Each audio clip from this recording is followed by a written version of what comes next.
તો ભારત એક એવી મોટી ડિફેન્સ ડીલ કરવા જઈ રહ્યું છે જે હિન્દ મહાસાગરમાં આખા પાવર બેલેન્સને બદલી શકે છે. અને જુઓ, આ વાત ફક્ત અમુક સબમરીન ખરીદવા પૂરતી નથી. ના, આ તો એક બહુ મોટા સ્ટ્રેટેજિક શિફ્ટની શરૂઆત છે. ચાલો આજે આપણે ઊંડાણમાં જઈને સમજીએ કે આખી ડીલ છે શું અને એનો મતલબ શું થાય છે. આ ડીલને ભારત માટે એક રીતે સફળતાની શરૂઆત કહી શકાય, કેમ કે તે ભારતની વ્યૂહાત્મક મહત્વાકાંક્ષાઓના એક નવા અધ્યાય જેવી છે. એક એવો અધ્યાય જે સમુદ્રની ઊંડાઈમાં એકદમ શાંતિથી આકાર લઈ રહ્યો છે. હવે આ અધ્યાય કેટલો મોટો છે ખબર છે? 99,000 કરોડ રૂપિયા. જરા વિચારો, આ આંકડો, આટલો મોટો આંકડો પોતે જ બતાવે છે કે આ ડીલ કેટલી મોટી અને દેશ માટે કેટલી મહત્વની છે.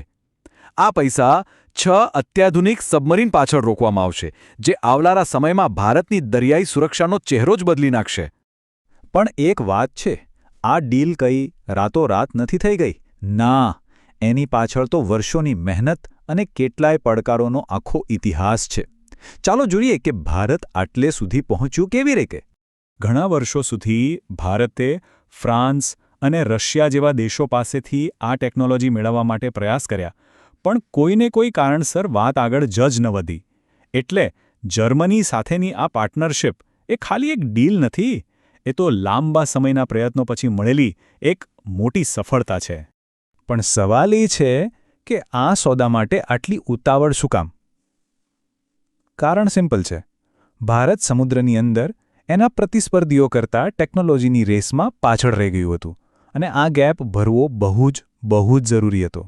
જો આપણે ભારતના અત્યારના સબમરીન કાફલા પર નજર કરીએ તો એમાં રશિયાની કિલો ક્લાસ સબમરીન છે, જે 35 વર્ષ કરતાં પણ વધુ જૂની થઈ ગઈ છે, અને ફ્રાન્સની સ્કોર્પિયન ક્લાસ ભલે નવી હોય, પણ એમાં એ જ ખાસ ટેકનોલોજી નથી જે આખી ડીલને આટલી મહત્વની બનાવે છે. અને આંકડા જુઓ, એ પરિસ્થિતિને વધુ ગંભીર બતાવે છે. પ્લાન એવો હતો કે 30 વર્ષમાં 30 સબમરીન બનાવવી છે, પણ રિયાલિટી શું છે? બની માત્ર 10. આટલો મોટો ગેપ એ સીધો આપણી દરિયાઈ સુરક્ષા માટે એક મોટો ખતરો હતો. અને સૌથી મોટી ચિંતાની વાત તો એ હતી કે એક તરફ આપણે પાછળ હતા અને બીજી તરફ ચીન અને પાકિસ્તાન જેવા દેશો આ એડવાન્સ ટેકનોલોજીનો ઉપયોગ ઓલરેડી કરી રહ્યા હતા. આનાથી જે સ્ટ્રેટેજિક બેલેન્સ હતું એ આપણી વિરુદ્ધ જઈ રહ્યું હતું. તો આખરે એવી કઈ ટેકનોલોજી છે જે આખી ડીલને આટલી ગેમ ચેન્જિંગ બનાવે છે? ચાલો હવે આપણે એના જ રહસ્યને સમજીએ. ચાલો એકદમ સરળ ભાષામાં સમજીએ. સામાન્ય રીતે છે ને 2 પ્રકારની સબમરીન હોય છે. એક છે ડીઝલ ઇલેક્ટ્રિક. એ બહુ જ શાંત હોય, પણ એને ઓક્સિજન માટે વારંવાર પાણીની સપાટી પર આવવું પડે, અને જેવી એ ઉપર આવે એટલે દુશ્મનની નજરમાં આવી જવાનો ખતરો વધી જાય. બીજી છે ન્યુક્લિયર સબમરીન, જે મહિનાઓ સુધી પાણીની અંદર રહી શકે છે, પણ પ્રોબ્લેમ એ છે કે એના એન્જિનનો અવાજ એટલો હોય છે કે સરળતાથી પકડાઈ જાય. તો આ બંને પ્રોબ્લેમનું સોલ્યુશન શું? એ છે AIP, એટલે કે એર ઇન્ડિપેન્ડન્ટ પ્રોપલ્શન. આ એક ક્રાંતિકારી ટેકનોલોજી છે. એ ડીઝલ સબમરીનને બહારની હવાની જરૂર વગર ચાલવા દે છે. એટલે એનાથી એને બંનેના બેસ્ટ ફીચર્સ મળી જાય છે. એ શાંત પણ રહે છે અને લાંબા સમય સુધી પાણીની અંદર પણ રહી શકે છે.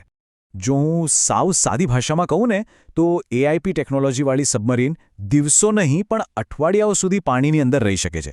એને વારંવાર ઉપર આવવાની જરૂર જ નથી પડતી, અને છતાં એકદમ સાયલેન્ટ રહે છે. આનાથી એની છુપાઈ રહેવાની તાકાત અને હુમલો કરવાની રેન્જ બંને અનેક ગણી વધી જાય છે. હવે સવાલ એ થાય કે ભાઈ, ફ્રાન્સ અને રશિયા જેવા દેશોને છોડીને ભારતે આખરે જર્મનીને કેમ પસંદ કર્યું? આ પાર્ટનરશિપ પાછળ પણ અમુક ખાસ કારણો છે. આ ડીલની સૌથી ખાસ વાત, અને આ બહુ મહત્વનું છે, એ છે સંપૂર્ણ ટેકનોલોજી ટ્રાન્સફર. આનો મતલબ એ છે કે ભારત ખાલી તૈયાર સબમરીન નથી લઈ રહ્યું. ના, એને ભારતમાં જ બનાવવાની આખી ટેકનોલોજી પણ મેળવી રહ્યું છે, જેથી ભવિષ્યમાં ભારત એ સબમરીનમાં પોતાના હથિયારો પણ લગાવી શકે. અને આ પાર્ટનરશિપનો પાયો એ ભૂતકાળના સફળ અનુભવ પર ટકેલો છે. આપણે પહેલાં પણ જર્મની સાથે મળીને HDW ક્લાસની સબમરીન બનાવી છે, જે આજે પણ ઇન્ડિયન નેવીમાં સારી રીતે કામ કરી રહી છે.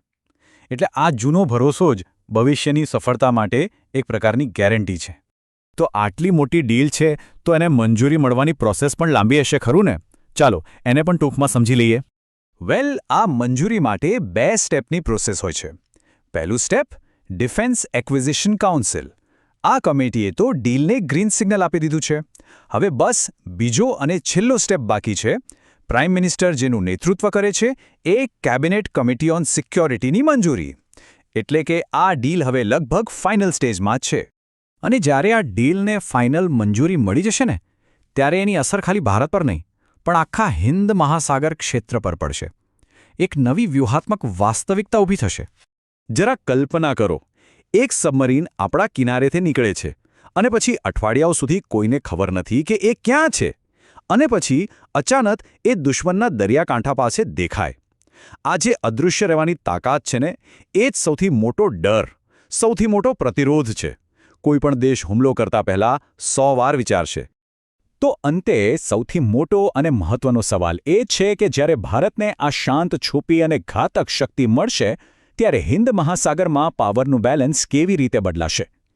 આ સવાલનો જવાબ તો આપણને ભવિષ્યમાં જ મળશે, પણ એ જોવું ચોક્કસપણે બહુ જ રસપ્રદ રહેશે.